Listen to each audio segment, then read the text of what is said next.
নিশ্চিত প্রামাণিক উনি সারেন্ডার করবেন।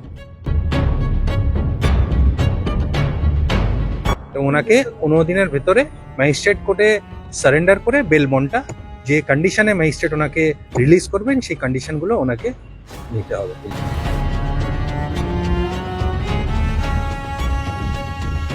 गृह राज्य मंत्री निशित प्रामाणिक को किली बाड़ी राहत। 2018 गोलाबारी कांड में मिली जमानत पर 15 दिनों के भीतर निचली अदालत में करना होगा सरेंडर। साल की सबसे बड़ी sale biggest bumper discount sale start हो गई है, जिसमें आपको मिलेगी 3 कॉटन या फैंसी गुड, वो भी मात्र 1000 रुपए में। हजारों लेटेस्ट डिजाइन में अप टू 50+20% तक का डिस्काउंट। तो देर किस बात की, आज ही शॉपिंग करें kurtis 199 planet mall opposite north city, सेवक रोड, सिलीगुड़ी 7001321194। जानकारी मिल रही है कि केंद्र सरकार में गृह राज्य मंत्री निशित प्रामाणिक को 2018 में कूच बिहार के दिनहाटा में गोलीबारी में से राहत मिल गई है, क्योंकि उनकी जमानत अर्जी मंजूर हो गई है। हालांकि उन्हें निचली अदालत में सरेंडर करना होगा। आपको बता दें कि 2018 में कूच बिहार के दिनहाटा में गोलीबारी की एक घटना में निचली अदालत ने केंद्रीय राज्य मंत्री निशित प्रामाणिक के खिलाफ गिरफ्तारी वारंट जारी किया था। मामले की सुनवाई सर्किट बेंच में हो रही थी। हाल ही में निशित प्रामाणिक सुप्रीम कोर्ट में पेश हुए थे। शीर्ष अदालत ने मामले की सुनवाई कलकत्ता हाई कोर्ट की जलपाईगुड़ी सर्किट बेंच में करने का आदेश दिया था। आज जलपाईगुड़ी सर्किट बेंच की डिवीजन बेंच ने जमानत अर्जी मंजूर कर ली, मगर निशित प्रामाणिक को 15 दिनों के अंदर सरेंडर करना होगा। वहीं इस मामले में पुलिस को कोर्ट ने हर तरह से सहयोग का आदेश दिया है। इससे पहले सुप्रीम कोर्ट ने केंद्रीय गृह राज्य मंत्री निशित प्रामाणिक को राहत प्रदान करते हुए पुलिस से कहा था कि 2018 की हत्या के प्रयास मामले में उनके खिलाफ कोई दंडात्मक कार्रवाई नहीं करे।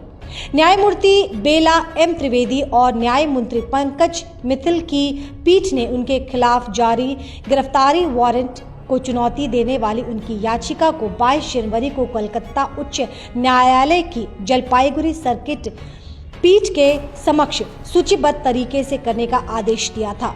पीठ ने कहा था कि जब तक उच्च न्यायालय इस मामले पर सुनवाई नहीं कर लेता, तब तक प्रामाणिक के खिलाफ कोई दंडात्मक कार्रवाई नहीं की जाएगी। प्रामाणिक के खिलाफ 2018 में पश्चिम बंगाल के कूच बिहार जिले के दिनहाटा थाने में हत्या के प्रयास का एक मामला दर्ज कराया गया था, जब लोगों के एक समूह ने तृणमूल कांग्रेस कार्यकर्ताओं पर गोलाबारी की थी। गोलाबारी में एक व्यक्ति घायल हो गया था। प्रामाणिक पहले तृणमूल कांग्रेस में थे और वह फरवरी 2019 में भारतीय जनता पार्टी में शामिल हो गए। उन्हें हिंसा भड़काने के आरोप से इनकार किया। उन्होंने 2019 का लोकसभा चुनाव भाजपा के टिकट पर कूच बिहार से लड़ा और चुनाव में जीत भी हासिल की। केंद्रीय स्वास्थ्य প্রতিমন্ত্রীর একটা জামিনের আবেদন, হ্যাঁ, আজকে ওটা ধরেছিল ডিভিশন বেঞ্চে, জাস্টিস দাস এবং জাস্টিস পার্থ সারথী সেনের ডিভিশন বেঞ্চে মামলাটা হয়েছে। ফুল প্রেজেন্ট হিয়ারিং, ওটা সারেন্ডার করতে বলেছে ওনাকে উইদিন 15 ডেজ।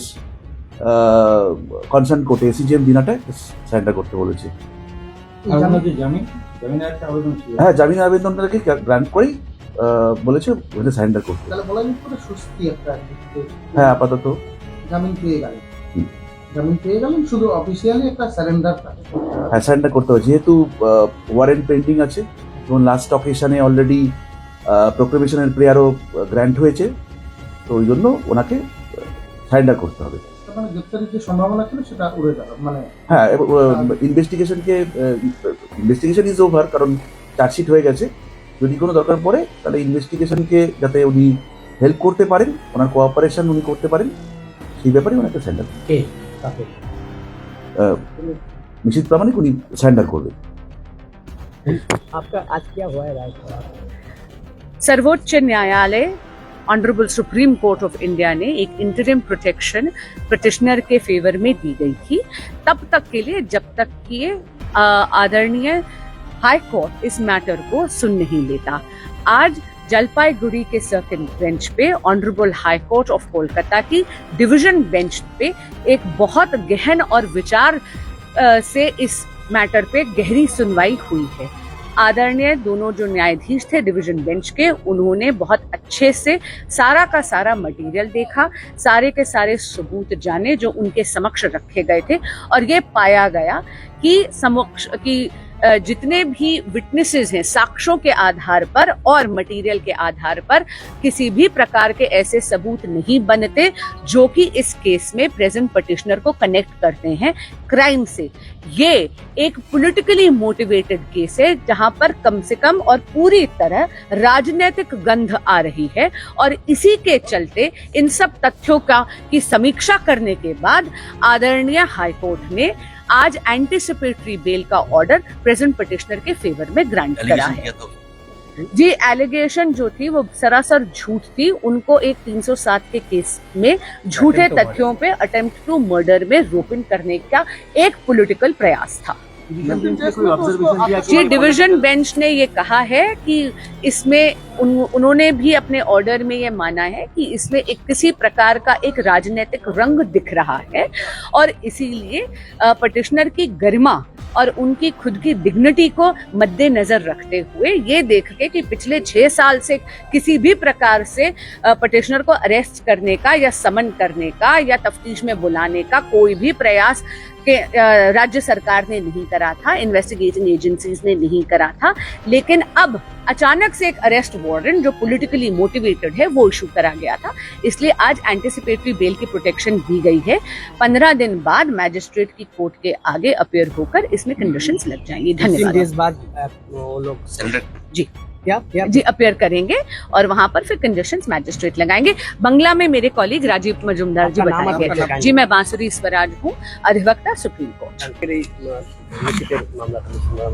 आज के निश्चित प्रमाणिकर मैटरे honourable division bench high court Calcutta circuit bench Jalpaiguri আজকে হিয়ারিং হলো জাস্টিস সিআর দাস এবং জাস্টিস পার্থসারথী সেনের ডিভিশন বেঞ্চে এবং সব অ্যাসপেক্টগুলো মাথায় রেখে কোর্ট এবং চার্জশিট যেহেতু ফাইল হয়ে গেছে এই কেসে and there is remote connection with the present petition with the alleged crime, এগুলো কনসিডার করে এবং ওনার সোশ্যাল স্ট্যাটাস কনসিডার করে ডিভিশন বেঞ্চ আজকে ওনার অ্যাডভান্স জামিন, যেটা আমরা অ্যান্টিসিপেটরি বেল বলি, সেটা অ্যালাউ করেছে।